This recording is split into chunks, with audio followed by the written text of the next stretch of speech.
Ghosts don't negotiate. He chuckled into the mic, the kind of laugh that rolls out of a man who's never been told no. The room echoed with polite sycophant claps, the same kind that sound like wet shoes on tile. A red-faced billionaire in a 12-case suit, drunk on his own headlines, grinning for the cameras like he'd just bought God's clearance rack. I watched from the stream's back end. No name, no login, just a terminal window and a VPN that doesn't exist.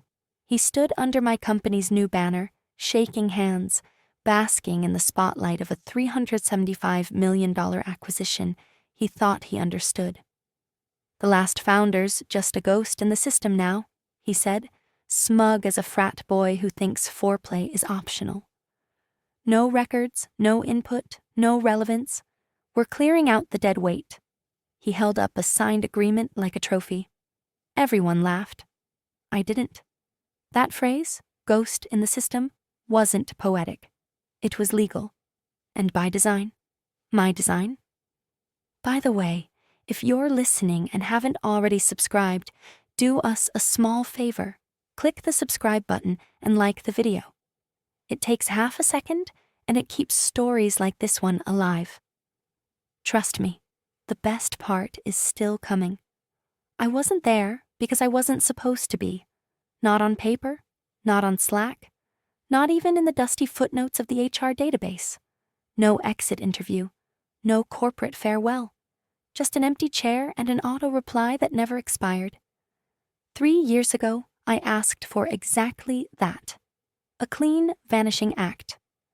I offered no resistance, asked for no severance. Just a rider. One no one read. I remember the boardroom the day I left, how quiet it was. The CEO at the time, a bean counter with a receding gum line, didn't even ask why I wanted out. He was too busy rebranding culture as catered lunches and treadmill desks. If you don't want equity, he shrugged, we'll just call it closure. What they didn't understand is that I wasn't leaving. I was planting a tripwire. The new owner, Carter Raymond, tech bro turned vulture capital mascot, walked into this acquisition like it was a frat hazing. Pop champagne, make speeches, fire the old guard, rename a few products after Greek gods. The usual MBA cosplay. He thought he was buying a company. He didn't realize he was walking into a locked vault with someone else holding the key. The asset he bragged about, the one that accounted for nearly half the valuation, wasn't a product. It was an engine, a proprietary encryption framework baked so deep into the infrastructure it might as well have been marrow. They called it EchoFrame. They called it autonomous. They called it legacy. What they never called it was mine. But it was, still is. He didn't see the manila folder passed across the table during closing, didn't hear my agent's calm voice asking, "Before we finalize, would you like to review the Rider 17 clause tied to asset 03B47? He laughed, out loud. "We've got lawyers for that." His lawyer didn't laugh. He stared like a man who'd just realized the blueprint for his mansion was scribbled in someone else's blood. His smile sank into his chest as he turned the page and read line 12. Then line 13. Then line 17. I was never erased. I was embedded. And now the ink was dry, which meant so was the trigger. But I didn't need to be in that room to feel the temperature drop. I've seen this kind of arrogance before. Men so high off power, they forget how contracts work. They confuse silence with surrender.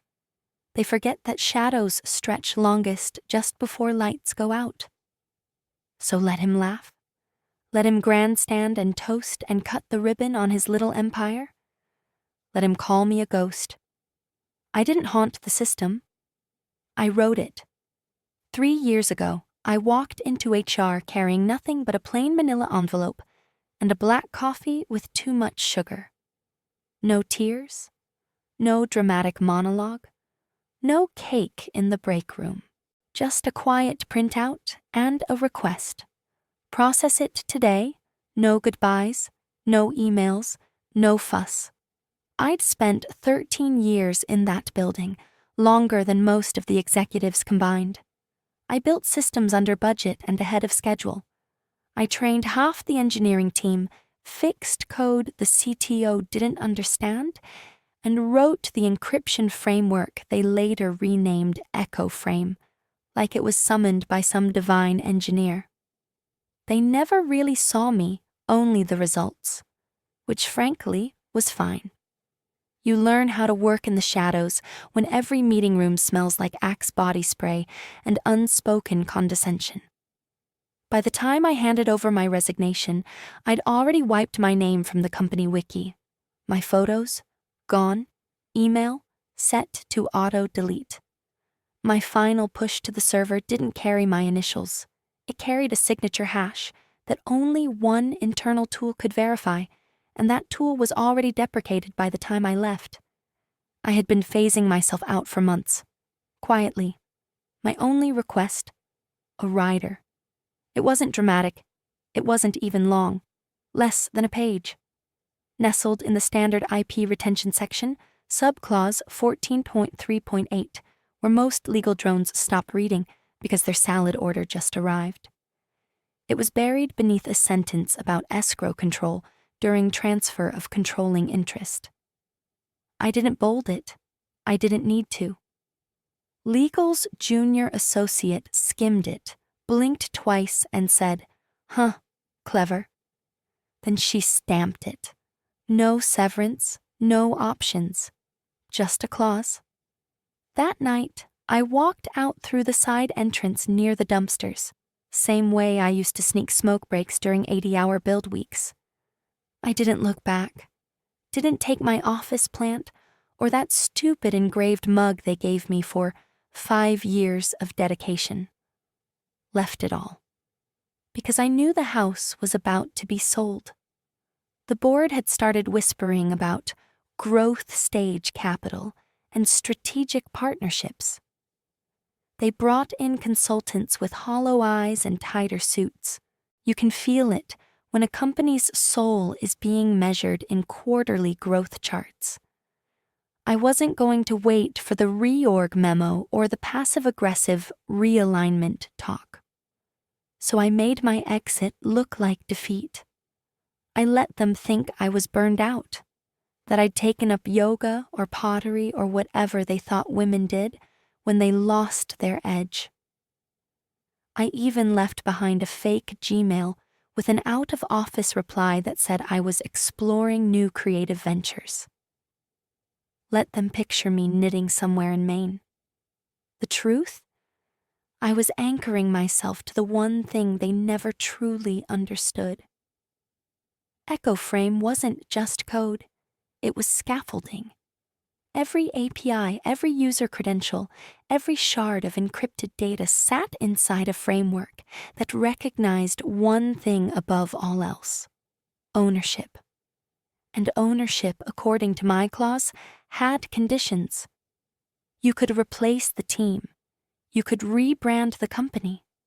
But you couldn't transfer the soul of the system without setting off the fuse. I didn't need a corner office. I needed a kill switch. And I had one. 6 months before the acquisition, someone posted a job listing. Looking for engineers fluent in legacy encryption frameworks, ideally with EchoFrame exposure. Legacy. That word always gets me. They said the system ran itself now. Self-healing protocols, modular patches, automated redundancy scaffolding, built to survive without its maker, which, to be fair, was true, because I built it to outlive me. But what they never figured out was that EchoFrame didn't just run. It listened. It was always waiting. From what I could piece together, the new CTO came from some flashy cybersecurity startup where they spent more time naming features than testing them. His LinkedIn banner read Disrupt or Die, which tells you everything you need to know about how little he respected things that worked. First thing he did was schedule a meeting titled Replatforming Echo Frame, Opportunities and Threats. They never learn. From my vantage point, an anonymous corner of the internet where I'd set up listener crawlers across their dev environment, I saw the comments pour in. This is spaghetti code. Why does the encryption protocol re-authenticate every 6 hours even on dormant instances? There's no admin override? WTF? Who the hell architected this thing? One dev replied with a skull emoji and said, "We call her the Ghost." They thought they were clever. They thought the lack of documentation was arrogance or oversight. What they didn't realize is that Echo Frame wasn't made to be readable. It was made to be immutable. You don't explain the vault to the thief. The CTO's plan was to refactor the whole system, modernize it, trim, bloat, make it investor-friendly. What he didn't realize was that the code was cross-laced across 5 microservices, each of which had verification checkpoints hardwired into the original encryption schema. Touching one required syncing all 5, and syncing all 5 required a private key no one had seen since I left. That key wasn't in a file. It wasn't in a safe. It was a pattern buried inside a loop that self-modified every fiscal quarter, tied to the original articles of incorporation, and a timestamp that only triggered upon controlling interest shift. Which meant the minute they signed that contract, the pattern would resolve, and they'd be locked out. But they didn't know that. They thought they were inheriting a shiny, dormant gem. The CTO actually said in a board memo, "It's just code. If it breaks, we rebuild it." He might as well have said, "Let's take a sledgehammer to the power grid and hope nothing explodes." Watching them scramble gave me no joy, just confirmation. The new team had no idea what they were holding. They saw Echo Frame as a tool. I built it as a sentry. Every line of it was written to detect ownership shifts, privilege changes, and internal restructuring. That's why it had never needed a patch, because it already anticipated intrusion. They were holding the heart of the system and didn't even know it was still beating. And the moment they tried to cut it open, they'd hear it scream. It was supposed to be a victory lap. Polished shoes on marble floors, champagne flutes sweating in a sterile boardroom lit by screens projecting the company's new name. Raymond Strategic Systems. Even the font looked expensive. The owner sat at the head of the table, teeth bared in a smirk too wide for someone about to sign $375 million into motion. The lawyers were stacked 3 deep. Corporate counsel on one side, acquisition attorneys on the other, a neutral, third-party auditor dead center, flipping pages like a court magician. Everyone looked calm, polished, prepared, until my agent slid forward a single page.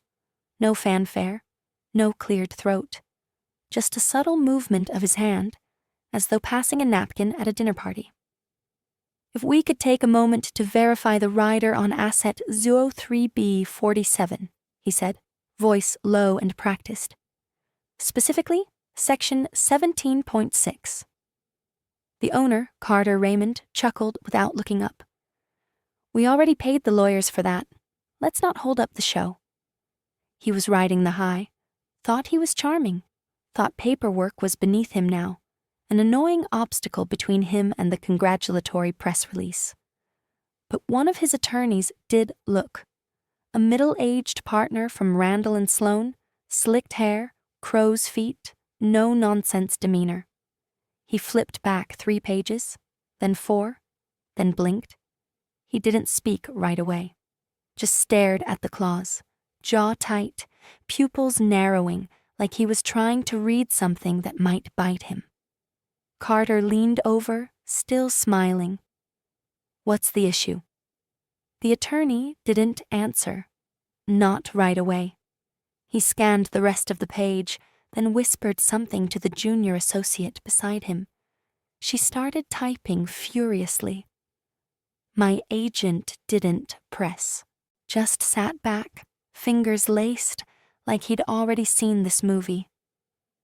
Then came the flicker, a moment so small you'd miss it if you weren't waiting for it. The slight clench of the owner's jaw, the twitch in his lawyer's left eye. Fear doesn't always scream.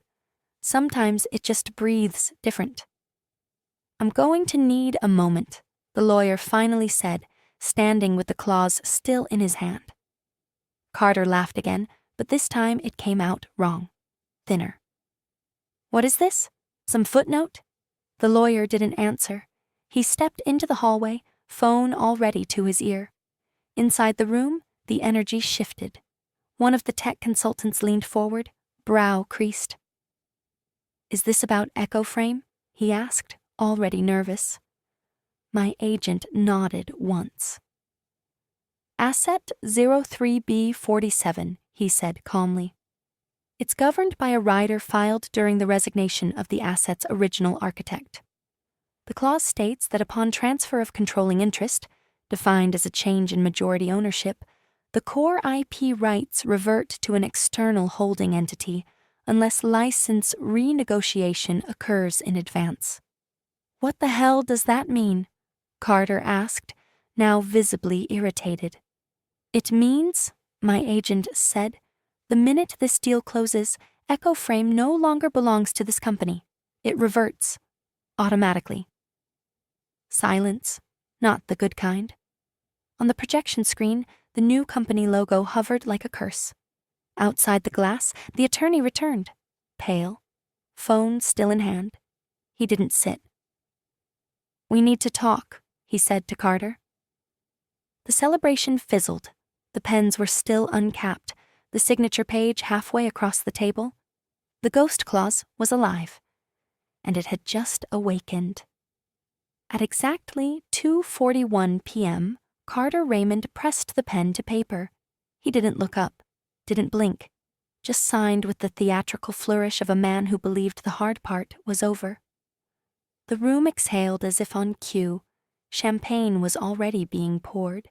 A junior associate snapped a photo, and someone clapped a little too early. "Done and dusted," Carter said, leaning back in his chair, arms stretched wide like a man who thought he now owned the sun. Somewhere behind the scenes, a transaction flag hit the Delaware corporate registry. Ownership changed hands. Control shifted. And deep within a secure escrow server housed in a sleepy Nevada data center, a process initiated. Rider 17 engaged. It didn't make a sound, didn't flash an alert. It simply executed. A single notification routed directly to the board's compliance inbox. Notice: Asset 03B47 has been reassigned per Rider 17. Effective immediately. Custodial control. Westwood LC activation. Trigger: controlling interest transfer. Timestamp 14-41-07. Access rights: suspended pending license agreement. The CTO was the first to notice. He'd been live monitoring the dashboards for post-integration anomalies. His words, not mine. 1 second, everything was green. The next, his console lit up red like a Christmas tree in hell. Critical error? Encryption framework, ownership, mismatch admin rights. Revoked. Please contact license owner to restore access. He blinked, refreshed, rebooted. Nothing. Back-end processes froze mid-cycle. Load balancers buckled. Access tokens expired en masse. The heart of the company, Echo Frame, had just shut its doors. He muttered something no one could hear and stood so fast his chair tipped over. "Why can't I access the core schema?" He barked into the room. 2 engineers nearby scrambled for their tablets. "We're locked out too. It says external license invalidation." Carter, still half standing, blinked. "What the hell is happening?" The board liaison looked up from his phone, pale. "Check your inbox." Carter fumbled with his device. His screen lit up with the same message, same timestamp, same new owner. "Custodial Control, Westwood LLC." He looked up at my agent, who hadn't moved, hadn't blinked. "What is this?" Carter asked, voice sharp, rising. "What the hell is Westwood LLC?" My agent tilted his head just slightly. That would be her holding company. "You mean the ghost?" "She never left," he replied. "She just rewrote the rules." The room fell into a still, suffocating quiet. No one moved, because everyone realized the same thing at once. The centerpiece of the acquisition, the tech they'd built the valuation around, was no longer theirs. They didn't own the engine. They owned the chassis, the shell, the empty house. The soul had walked out the back door the moment Carter signed his name. The new owner didn't own the thing he bought. He just leased the illusion of it. Until now. The silence cracked first, not from Carter, not from the CTO pacing like a rabid dog near the whiteboard, but from the chair of the audit committee, who finally exhaled like a man trying not to vomit in front of investors. "This can't be happening," he muttered. "We just filed Form D. The valuation is based on an asset we no longer possess." My agent finished for him. Calm, even, surgical. Carter's voice went full tilt. "She doesn't exist. She resigned. She's not even on the damn cap table." The agent didn't flinch. He reached into his folio and slid one crisp, cream-colored document across the glass table. Not dramatic, not smug, just inevitable. Like gravity. "This," he said, "is the proposed licensing agreement. Per Rider 17's automatic activation clause, all administrative and custodial rights of EchoFrame now reside with Westwood LLC. This document outlines terms under which your organization may lease the engine under a renewable quarterly license." "You're joking," Carter snapped, but there was no conviction behind it. His voice had cracked mid-sentence. Everyone noticed. The CTO leaned over to glance at the document. His face went pale. 8.2 million a quarter? "That's the introductory rate," the agent replied. "Fair market value, indexed to your projected Series C earnings." Someone laughed, dry, broken. It came from the CFO, who was staring blankly at his tablet like it had just called him a failure. Carter leaned over the document like he could physically intimidate it into changing terms. "This is blackmail." "No," the agent said, still calm. "It's a lease.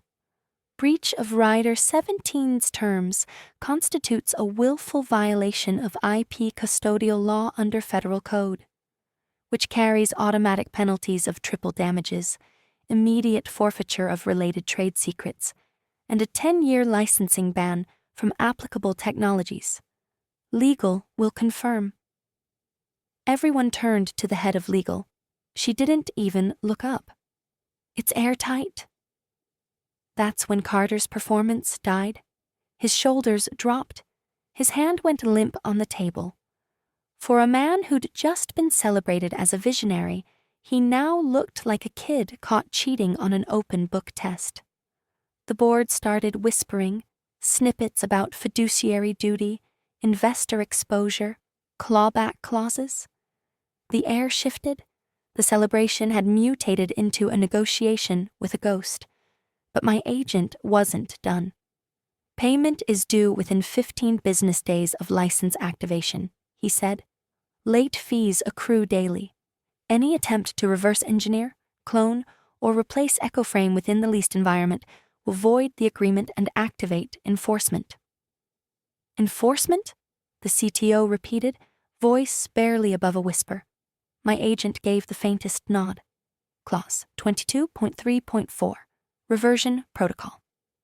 Someone at the far end of the table whispered, she turned the whole company into a tenant. That was it. That was the moment it clicked. I wasn't their ex-employee. I was their landlord. And the rent was due.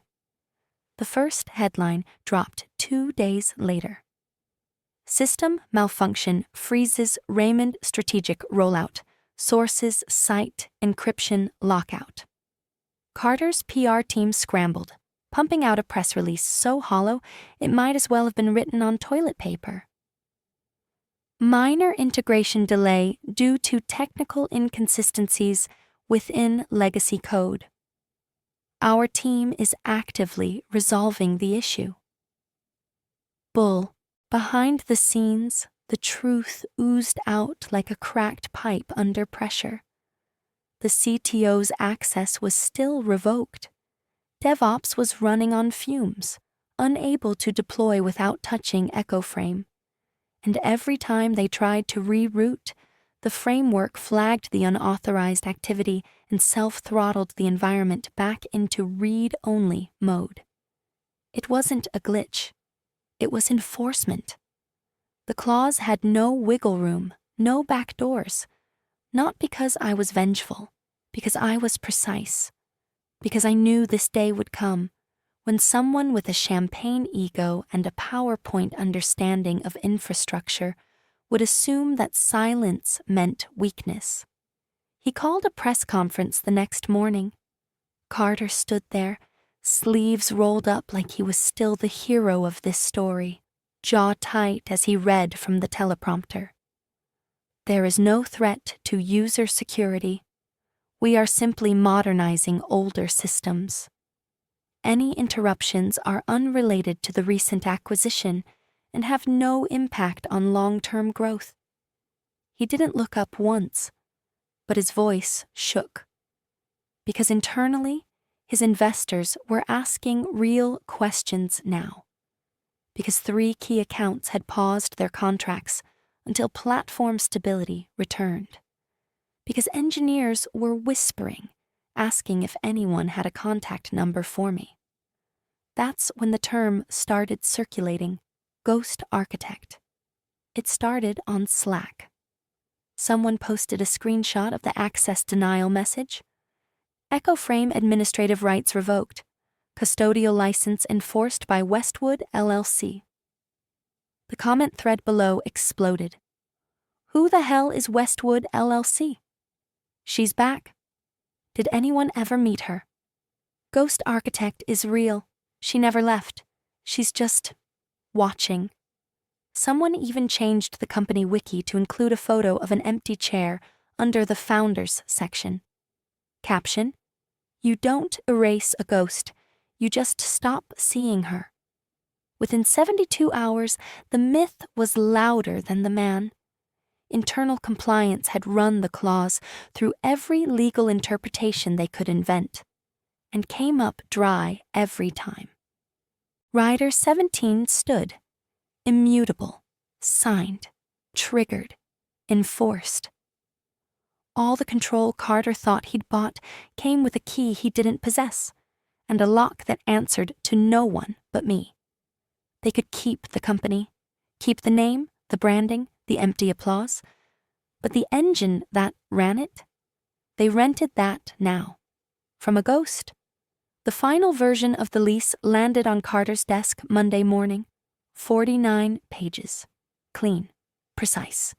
Every term designed like I wrote code. Brutal in its logic, but fair in its outcome. $8.2 million per quarter. No renegotiation for 5 years. Any breach triggers full revocation. Support not included. Licensing wasn't optional, it was survival. EchoFrame wasn't a plugin.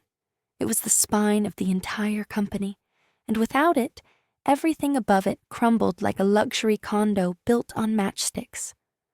The board met in a closed session. Legal said sign it. Compliance said sign it. The CTO didn't say anything. He just stared at the floor like it had betrayed him. Carter didn't speak for 5 full minutes. Then finally, in a voice that tried very hard not to shake, "We'll fight it." My agent, ever patient, placed a second document on the table. "This," he said, "is a judicial opinion from a similar enforcement case in 2019. The plaintiff attempted to bypass custodial transfer protocols on a proprietary framework. The result was triple damages and a permanent injunction from developing similar tech. They lost their company. And their shirts." Carter glared. "This is extortion." The agent didn't even blink. "No," he said. "This is ownership." The room went quiet again. Across the country, one of the lead investors had already sent a formal inquiry. Was this clause disclosed during due diligence? It wasn't. A second message followed 20 minutes later. "Did your counsel review legacy IP riders?" They hadn't. Carter started sweating. His collar felt too tight. His $12,000 suit looked like a costume now, draped over a man who'd confused charisma for competence.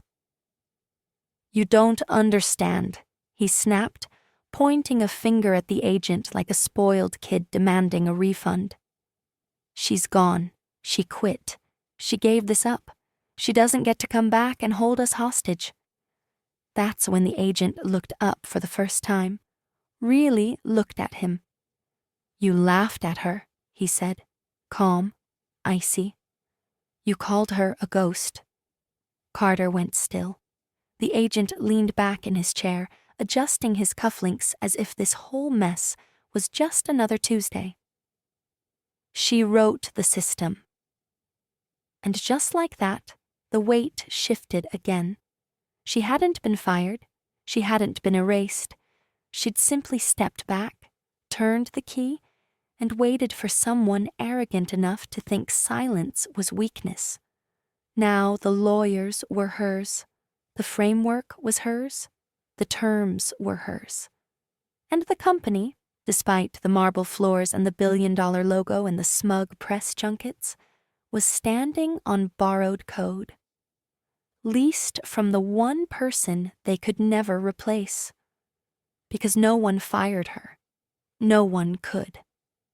The coffee was terrible, but the corner table faced the morning sun, and the place had one thing I cared about. Quiet. My agent slid into the seat across from me. No rush in his movements, no folder this time. Just a single sheet in a thin leather envelope. "Final version," he said, laying it on the table between us like it was nothing more than a receipt. I unfolded it. Read it once. Read it again. Everything was as we planned. Quarterly licensing locked at $8.2 million indexed to growth. 0 equity concessions. 0 creative interference. Legal custody of EchoFrame retained by Westwood LLC until 2037. Automatic renewal. Termination clause? There wasn't one. I signed. He didn't smile. Neither did I. This wasn't a victory. It was just the inevitable. Some people win by building empires, others by burning them down. I won by making sure the blueprints were mine, etched in ink, law, and code. Not ego. I sipped my lukewarm coffee and glanced at the phone I hadn't touched since he sat down. One unread headline stared back at me. Carter Raymond steps down, citing health reasons amid tech licensing controversy. The photo beneath showed him leaving the company's main office in a hoodie and sunglasses. The same man who laughed on stage. The one who clinked champagne glasses and called me a ghost. They could scrub my name from every wiki. Archive every photo. Pretend I'd never sat at that table, wrote that line of code, locked that protocol. But they couldn't function without me. Not without the system I left behind. And now, not without paying for it. I gathered the paper, slid it back into the envelope, and stood. No one in the coffee shop looked up. No music swelled. No applause came. Just the quiet hum of machines around me still running. Mine. I didn't haunt the company. I just designed it so I couldn't be erased.